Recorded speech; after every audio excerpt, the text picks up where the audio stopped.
munozviziva tese tiri kufa nyangwe uchingo zvarwa rufu rwarindira misodzi chete yakakumirira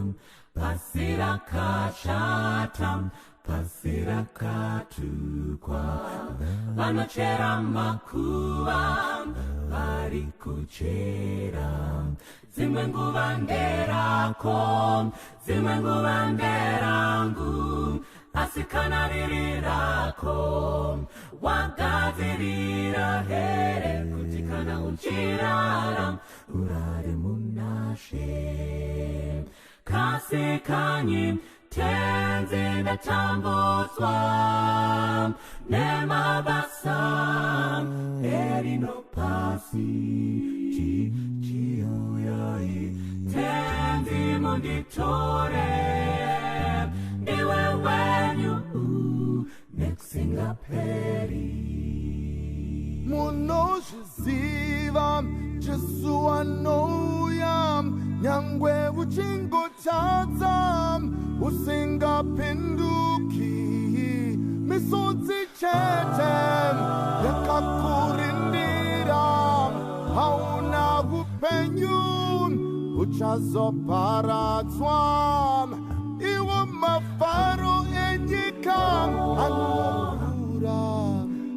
iwo upfumi hwenyika hwose huchapera asi ukamana Jesu ndiyo nzira yekudenga kumusha wa Baba munozviziva Jesu anouya nyangwe uchingotadza usingapinduki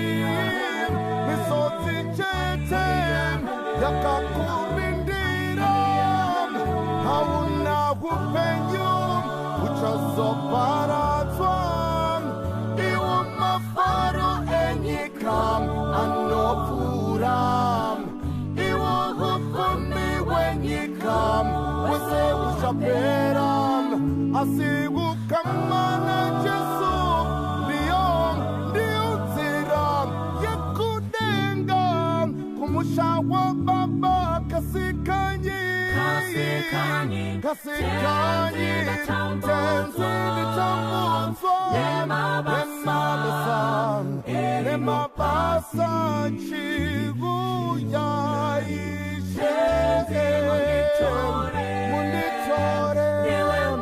ndive wenyu kasikanyi